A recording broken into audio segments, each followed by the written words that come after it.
अमेठी में हुआ हत्याकांड मामला। बिहार के सिवान विधायक सत्यदेव राम पहुंचे रायबरेली। मृतकों के परिजनों से मिलने उनके पैतृक गांव सुदामापुर पहुंचे। पीड़ित परिवार से घटना का लिया जायजा। पीड़ित परिवार को हर संभव मदद का दिलाया भरोसा। पीड़ित परिवार से मिलने के बाद मीडिया से हुए रूबरू। मीडिया से बात करते हुए योगी सरकार पर साधा निशाना। यूपी में कानून व्यवस्था हुई ध्वस्त, सत्यदेव राम ने कहा। परिचय दे दीजिए। मैं बिहार जिला सिवान दरौली विधानसभा से मिले हूं और बिहार विधानसभा में विधायक दल के उपनेता हूं और पर्यटन उद्योग संबंधित समिति के सभापति हूं। अभी हमने बिहार में ये घटना पढ़ा सुदामापुर के। हमने देखा कि पूरा परिवार निर्मम तरीके से हत्या कर दी गई है। ये हत्या करने वाला कोई आदमी नहीं जलाद होगा और इससे मेरा अंग सिहर गया और मैंने फैसला किया कि मैं सुदामापुर जाऊंगा और उस पीड़ित परिवार से मिलूंगा और उसके हर पहलू को जानने की कोशिश करूंगा। उसी स्थिति में मैं यहाँ पहुंचा हूँ। आपको कुछ जिस तरीके से नरसंहार हुआ है इसके नजरिए से देख रहे हैं इसको, जो नरसंहार हुआ है इस तरीके से देख रहे हैं। ये नरसंहार है और जो इसमें प्रशासन के तरफ से, सरकार के तरफ से जो पहल हो रही है, ऐसे नरसंहारों का बढ़ावा देना और साथ साथ नरसंहार के अंजाम देने वाले लोगों का बढ़ावा देना, ये दिखता है। हम अभी कोशिश कर रहे हैं कि इसकी तह में जा करके और सच्चाई को हम जानें। अभी आप लोगों के सामने में जो मेरी बात हो रही थी कि जिस दिन जिस बाप की, पूरे हिंदुस्तान की ये बात है कि कोई बाप नहीं चाहता है कि हम अपने बेटा के शव को कंधा पर चढ़ाएं। उसकी कोशिश रहती है कि हम बेटा के कंधे पर जाएं, लेकिन यहाँ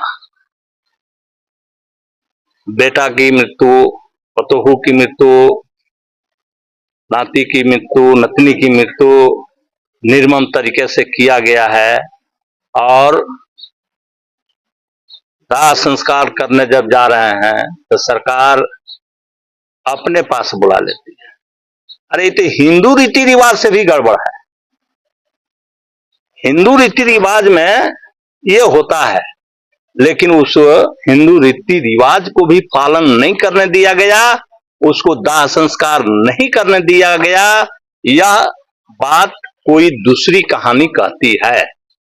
और कुछ हमारे लोग यहाँ कह रहे हैं कि 5 बीघा जो जमीन दी गई है, तो आप लोग भी बहुत दिनों से रिपोर्टिंग कर रहे हैं उत्तर प्रदेश में। आप बता दीजिए इसके अलावे कहीं और दिया गया है 5 बीघा किसी घटना में? कहीं दिया गया हो तो आप हमको बता दीजिए, हमको पूरी जानकारी नहीं है तो। लेकिन यह देने के पीछे भी क्या कारण है? 5 बीघा जमीन की जो बात लोग कह रहे हैं, ये देने के पीछे क्या कारण है? कारण इतना ही है कि इस मामले को रफा दफा करना और चंदन वर्मा जैसे क्रूर अपराधियों को बढ़ावा देना है और दलितों को दबाने का काम किया गया है। इससे आगे मैं और नहीं समझता। सरकार ने नौकरी का भी वादा किया, मकान देने की बात कही और तमाम चीजें मैंने तो मांग की, वो उस पर वो सरकार ने माना भी है। मैंने तो कहा कि इस तरह से जनसंहार हो रहा है और आप दोषी पर पूरे उसके यही कह रहे हैं कि अकेले तो नहीं मारा होगा और उसके जो लोग हैं उसको खोजने की जरूरत है।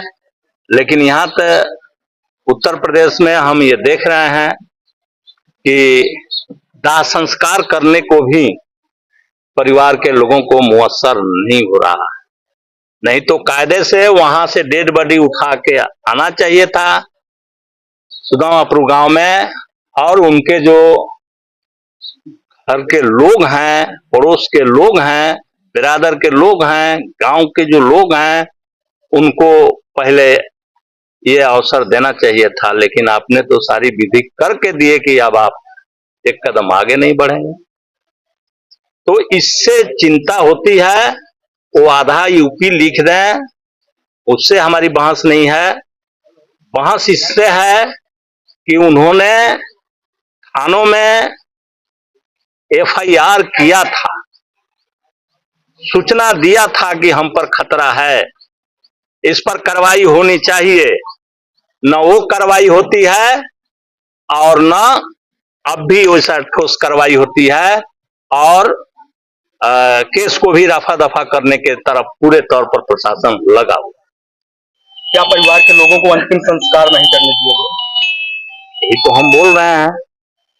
सबसे पहले तो एफआईआर भी पढ़ी, क्या उसमें क्या लग रहा था? अब एफआईआर हमने पढ़ी, हमने देखा कि जो आवेदन होता है, जो प्रार्थी होता है आवेदन देता है, और उसके नीचे उसका सिग्नेचर रहता है,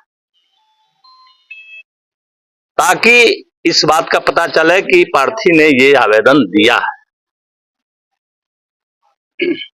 वो उनका सिग्नेचर में नहीं है, उनका आवेदन का बात दर्ज है, वो नहीं है, तो किसी और प्रक्रिया के तहत होगा। अब हम लोग इसके जांच पड़ताल करने जा रहे हैं। अभी हम एसपी साहब के पास जाएंगे और इस पर डिटेल बात